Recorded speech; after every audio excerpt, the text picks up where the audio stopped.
Capital Mercado desta semana recebe André Daré.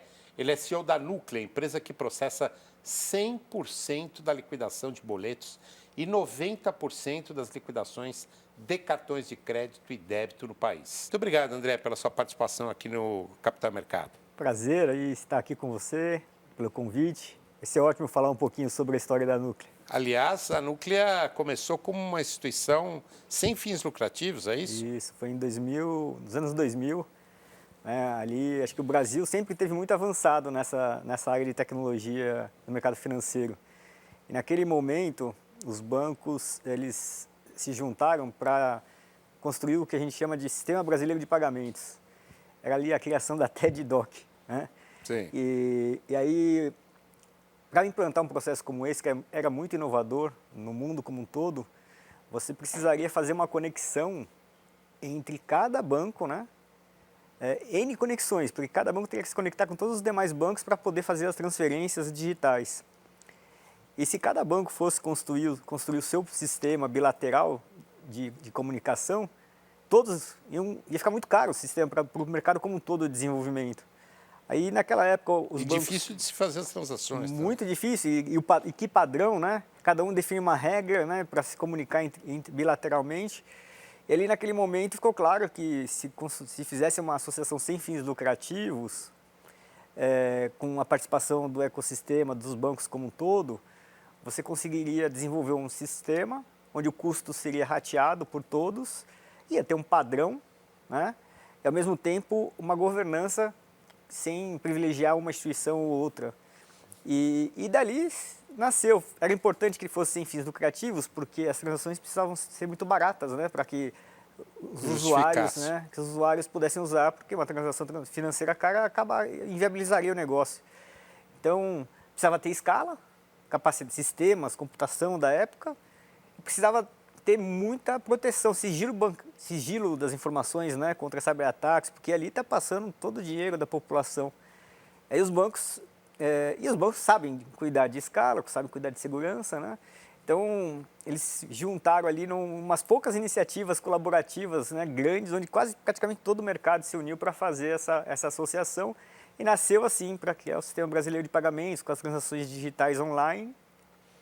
E depois, ao longo do tempo, vários serviços que tinham esse tipo de característica de necessidade de conexão entre instituições financeiras e empresas do mercado financeiro, acabaram contratando e se organizando por meio de autorregulação para fazer novas inovações. Cartão de crédito, por exemplo.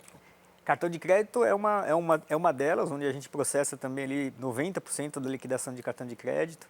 Mas tem várias outras também que a gente faz que muitas pessoas não sabem. Então, por exemplo, a portabilidade de salário de um banco para o outro. Uhum. Quando você... Isso é super interessante para o Brasil, né? Para você aumentar a competição entre os bancos para quem recebe o salário, né? Porque quem recebe o salário, a empresa escolhe pagar num determinado banco e não necessariamente é o banco que a pessoa física quer receber.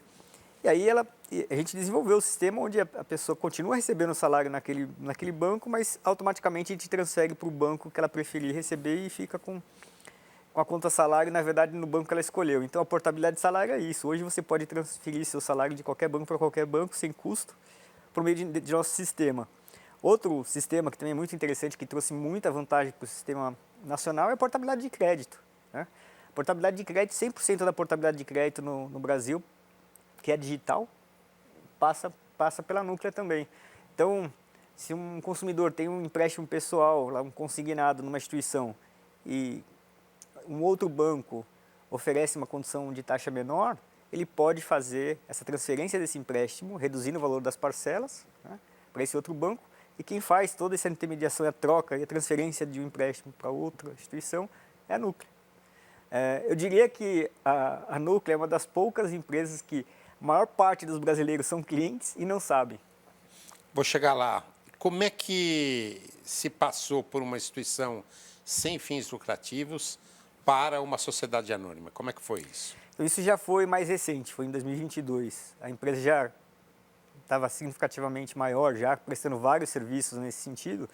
Mas o que a gente observava é que, por ser uma empresa sem fins lucrativos, não havia incentivo para os associados colocarem dinheiro para investir em novas inovações. Porque uma vez que você coloca o capital, quem está com capital e colocando no negócio tem interesse de ter um retorno sobre aquele capital. Então, de certa forma, a Núclea começou a chegar a limitar o crescimento dela em inovação. Não tinha incentivo dos associados em investir mais, uma vez que o retorno não seria distribuído para os associados.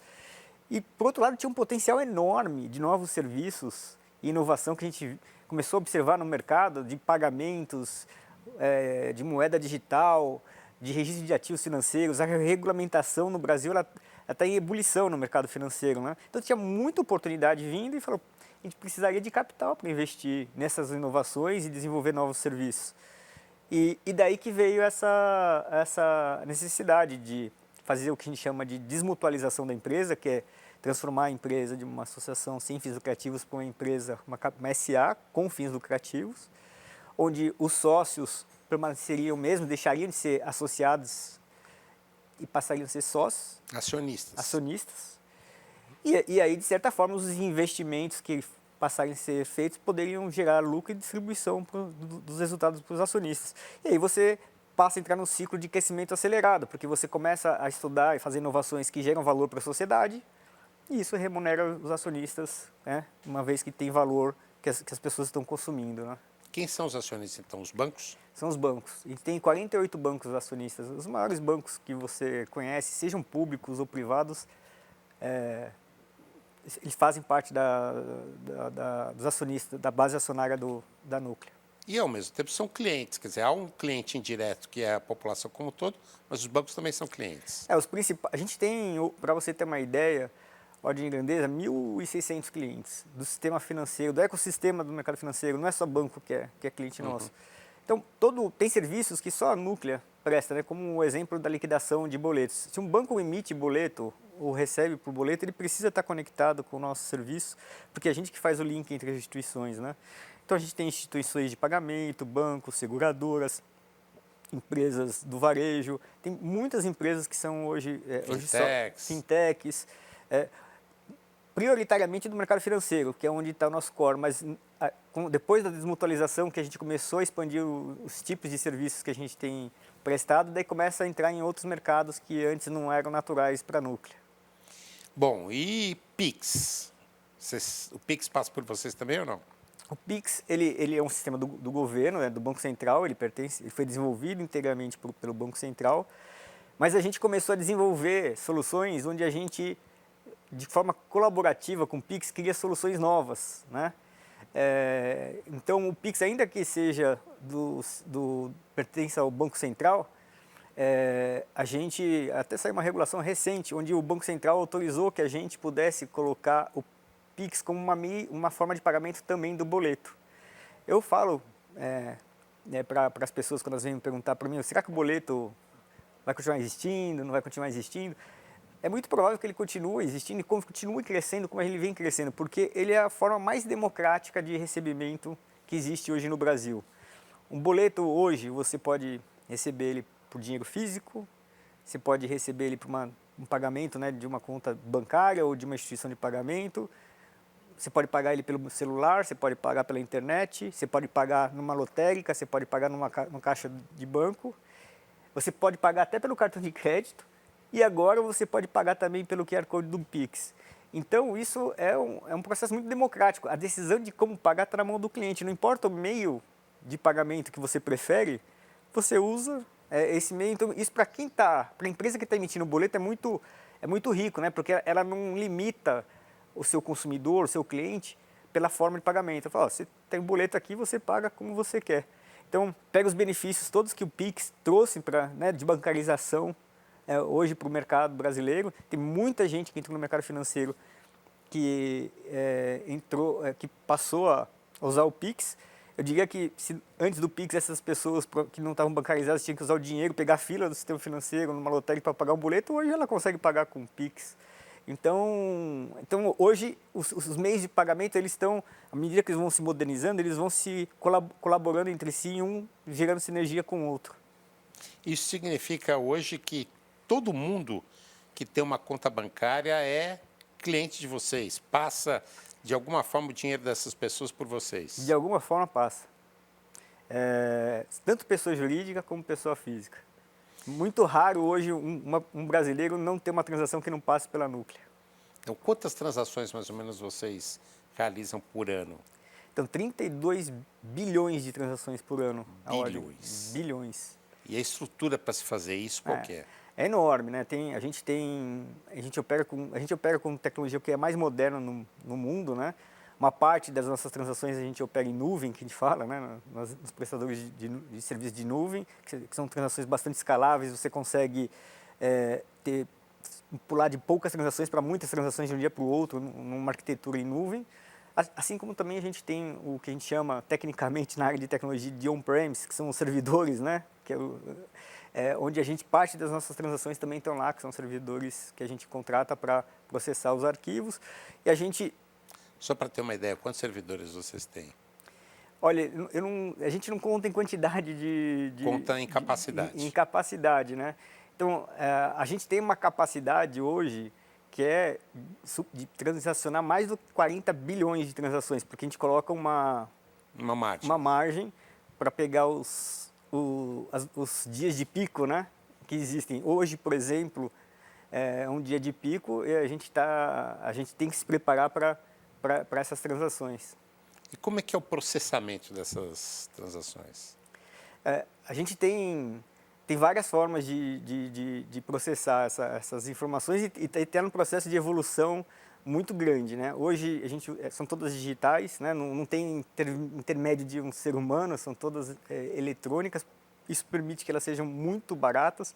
A gente investe milhões de reais em cibersegurança para que elas sejam protegidas. Para você ter uma ideia, nesses 25 anos de Núclea, nunca houve um vazamento de informação, nenhum ataque cibernético com sucesso. Nenhum, porque se a gente tem a vantagem dos nossos sócios serem do sistema financeiro e a gente pega o que tem de bom de todos esses bancos, do que tem inteligência de proteção e segurança de dados, e acaba que a gente internalizou esse conhecimento para a Núclea. Eu diria que é uma das empresas no Brasil que tem maior proteção contra invasão e vazamento de dados. É quase impossível invadir. É impossível, eu vou falar que nada é impossível, porque eu já vi casos, né? Até no Pentágono. Né? Até no Pentágono, mas eu diria assim que é quase impossível, porque tudo que a gente conhece hoje de tecnologia para prevenção a gente aplica. Se tivesse alguma situação que pudesse colocar em risco, seria uma inovação muito fora, que não existe hoje, e que pode acontecer. A gente fala em computação quântica, esse é um tema que a gente tem estudado bastante, porque a computação quântica pode permitir quebrar algumas linhas de criptografia que existem hoje. Hoje isso não é uma realidade, né? Não existe uma computação quântica que consiga fazer isso, mas em tese, na teoria, quando ela for uma realidade, ela pode quebrar alguns modelos de criptografia que existem hoje no mercado. E aí o mercado está já se antecipando e estudando para criar modelos à prova da computação quântica. Bom, o brasileiro usa muito Pix. Hoje a gente estava falando do Pix, mas o boleto ainda sobrevive de maneira forte, né? Como é que é a utilização do boleto pelo brasileiro? Ainda é muito grande? É muito grande. E pelos pontos que eu comentei com você, ela é muito democrática, né? Ele atende o não bancarizado até a pessoa mais bancarizada de todas e digital de todas, né? Então, e além disso, tem algumas vantagens que algumas outras transações de meio de pagamento não existem. Então, o boleto ele serve de lastro de crédito. Mas como é um pagamento a prazo, ele é reconhecido no mercado por ser lastro de crédito para as empresas que o usam. Então, elas podem antecipar esses boletos nos bancos e receber à vista o valor das vendas a prazo. E o boleto tem próprias regras, né? Ele é reconhecido nos cartórios como protesto, facilmente você protesta, negativo, um boleto.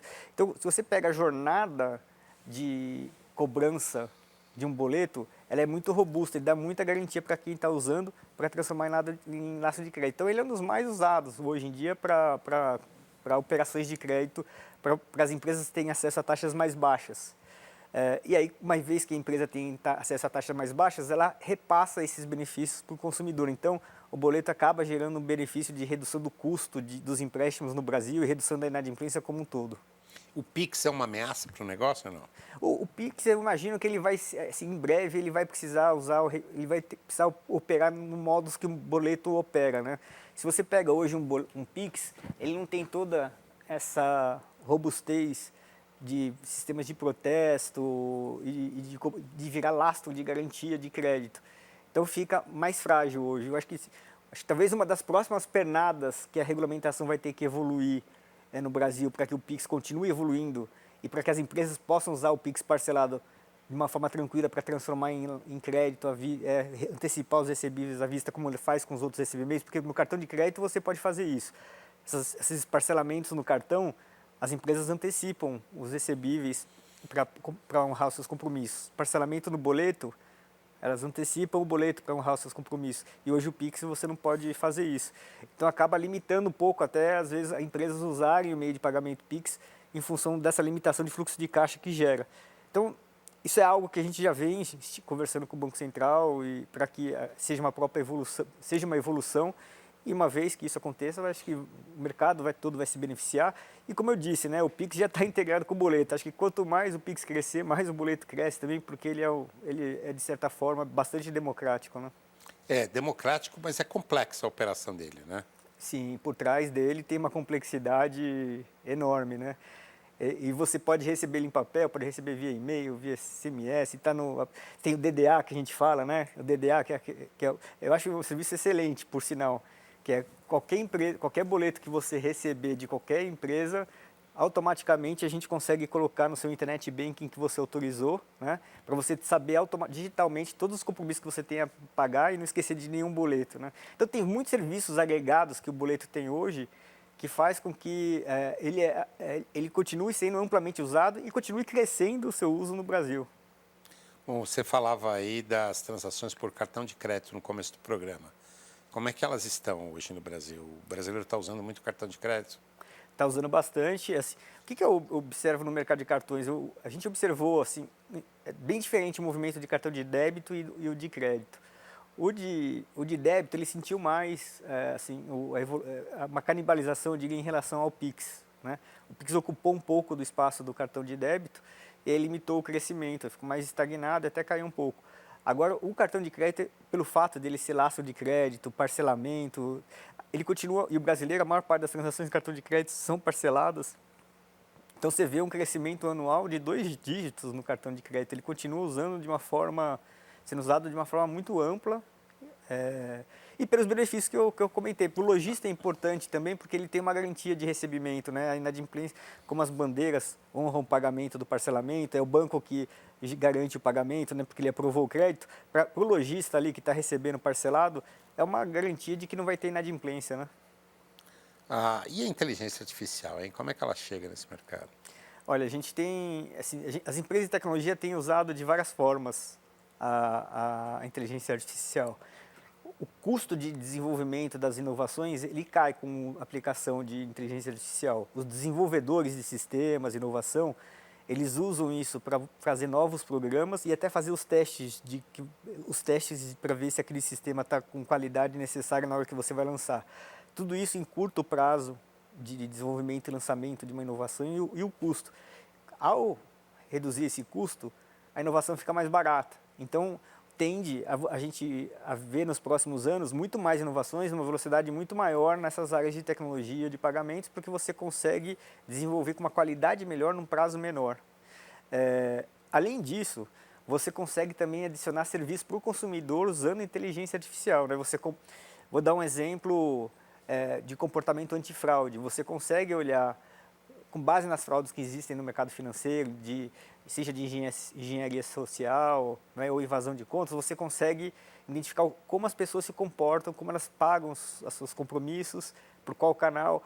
Então você coloca essas informações, esses dados hoje de uma forma certamente barata, você consegue acumular, né, nessas nuvens que a gente fala, os dados todos transacionais, você consegue mapear o perfil do cliente. E daí você estuda o perfil daquelas transações que foram fraudadas e coloca, a inteligência artificial aprende qual é o comportamento. Fala, em situações como essa, a probabilidade de fraude é maior. E aí você consegue aplicar essa inteligência para todas as transações e pescar rapidamente quais são transações que são suspeitas de fraude. E você faz ações para intervir que a fraude aconteça. Essa é uma aplicação bem comum. Sem atingir a LGPD. Sem atingir a LGPD. Tem outras, a inteligência artificial ela já é usada faz tempo nas áreas de crédito também. Por exemplo, você pega esses dados todos que são de fluxo de pagamento, renda das pessoas e tudo mais, você faz modelagens os modelos de crédito, eles são, na verdade, inteligências artificiais que estão ali usando várias informações comportamentais e de cadastro positivo e de cadastro negativo para fazer uma aprovação de crédito, por exemplo. E inteligência de dados? O que dá para tirar de insight delas? Olha, a gente entrou nesse mercado de inteligência de dados assim que a gente fez a desmutualização, né? Quando a gente transformou em SA. Em 2022 a gente decidiu. Era uma das coisas que a gente sabia que a gente poderia fazer e agregar muito serviço para o Brasil, para a sociedade como um todo, e a gente não fazia, porque até então a gente só processava as transações. A gente processava o boleto, o cartão de crédito, a portabilidade, até o cadastro positivo a gente processa também. Tudo que tem informação do cadastro positivo no Brasil é a Núclea que faz. Então a gente processava essas milhares de transações e não fazia nada com ela, não devolvia em benefício da sociedade, né? E aí era claro que essas informações poderiam ser muito úteis em pró da sociedade à medida que você tem a capacidade, o fluxo de pagamento, quem está pagando em dia, quem não está pagando em dia, você consegue usar essas informações colocando inteligência artificial, modelagem de dados para adicionar informações que existem no cadastro positivo, nos dados dos bancos, no cadastro negativo, né, nos órgãos de proteção ao crédito. E uma vez que você usa esses dados de fluxo de pagamento, capacidade de pagamento, você melhora a qualidade da concessão de crédito. Uma vez que você consegue identificar melhor a renda, né, daquela empresa ou daquela pessoa, porque você vê o fluxo de pagamento, e você consegue ver mais rapidamente também se ela está pagando em dia, como que ela paga em dia. Dessa forma, você consegue dar um crédito melhor, e uma vez que você dá um crédito melhor, você consegue reduzir as taxas, né? Porque você consegue medir melhor a probabilidade de inadimplência. Um dos grandes problemas do Brasil, que as taxas são altas, é a inadimplência. A inadimplência é muito alta no Brasil. E ela ocorre quando a gente fala que existe uma assimetria de informação. Quando você não tem informações suficientes para tomar aquela decisão, você assume o risco de dar aquele crédito, assumindo que a maior parte dos clientes vão pagar e a taxa de juros vai ter que cobrir o custo de quem paga, mas quem não paga, né? Uma vez que você sabe com antecedência melhor identificar quem não paga e quem paga, você consegue reduzir a taxa para quem paga, fica mais barato e ao mesmo tempo que você não concede mais o crédito para quem é um mau pagador. Isso tudo permite que você dê mais crédito com segurança e reduz a taxa para os consumidores. Hoje, a gente está muito forte em inteligência de dados para pessoas jurídicas já, e a gente está ajudando muitas empresas a terem acesso a taxas de crédito mais baixas, em limites maiores, à medida que os bancos estão nos contratando para aplicar essas inteligências de dados nos modelos de crédito dos bancos. E tokenização? Vocês estão pensando nisso? A gente está no primeiro que a gente entrou no piloto do Drex, né? Que a gente imagina que o real digital, que não deixa de ser usar a tecnologia de tokenização, né? Para fazer as transações mais complexas. A gente fala do Delivery Reverse Payment, que é transações do tipo uma transação no mercado imobiliário, que é mais simples e mais fácil de explicar que tipo de benefício que o Drex pode trazer, né? Que é aquela discussão. Quem vai comprar um imóvel, você fica sempre na dúvida. Quem se registra no cartório a transferência primeiro e depois recebe o dinheiro, ou você recebe primeiro o dinheiro e depois transfere o imóvel no cartório. Alguém sempre vai estar assumindo um risco, porque se essa transferência do cartório não acontecer, mas o dinheiro for transferido, temos um problema na mão. Então, o Drex vem trazer soluções que resolvem esse problema, que as transações elas só são efetivadas se elas acontecerem todas ao mesmo tempo. É o que a gente chama de smart contract. A gente coloca a regra na transação financeira e ela é executada automaticamente se todas as regras são cumpridas. Esse é um exemplo de aplicação do Drex. Mas imagina que negócios entre empresas, compra de automóvel, todas essas transações mais complexas, elas têm várias regrinhas para serem cumpridas, para que o dinheiro de fato saia de uma ponta e vá para outra. Então o Drex ele vai atuar nisso. Então a tokenização, tem uma parte da tokenização que vai vir por meio da própria regulação do Drex. Quando o Drex for nascer, a gente tem já alguns projetos nesse sentido, de tokenização, por exemplo, de CDBs. Mas a gente está indo além disso, né? Para operações de crédito também, a tokenização é super importante. A gente já tem um caso onde a gente está fazendo tokenização de duplicatas, onde você consegue emitir um token que é representando uma duplicata, que é um título a vencer, e as pessoas podem antecipar, né? A empresa pode antecipar esses recebíveis com os investidores que estão comprando esse recebível, pagando, né, um deságio, né, para receber no futuro um valor maior. E você consegue distribuir esse recebível em vários pequenos investidores, que a tokenização, né, permite fazer isso. Então, esse é um outro projeto que a gente está. Tem um outro projeto recentemente que a gente está começando vai lançar em breve, que é a tokenização do mercado secundário de consórcio. Quando você faz um consórcio, você tem que ficar com ele até o final da vida, né? Até o final da vida do consórcio. A gente tem visto uma demanda muito grande das pessoas que possuem consórcio, querer liquidar esse consórcio sem necessariamente pagar taxa. Pagando. Então, você pode negociar no mercado secundário e vender o seu consórcio para alguém que tem interesse em assumir esse consórcio. Então, isso a tokenização resolve, por exemplo. Então, a gente está desenvolvendo uma solução que vai lançar aqui em breve no Brasil, vai ser por meio de tokenização. A gente criou a Nuclea Chain, né, que é a plataforma de tokenização. É uma tecnologia que tem muitas aplicações no mercado. Só citei algumas aqui, né, do Drex, da duplicata e do consórcio. Mas isso aqui é algo que está nascendo. A inovação veio para ficar e eu imagino que vai transformar aí o mercado financeiro nos próximos anos. André, daria para a gente ficar aqui explorando outros temas, outros assuntos, mas eu vou agradecer você, nosso tempo já deu, vou agradecer você pela sua participação hoje no Capital Mercado. Obrigado pelo convite e estou à disposição para novas conversas. O André Daré, o CEO da Nuclea, conversou conosco hoje, aqui no Capital Mercado, que volta na próxima semana.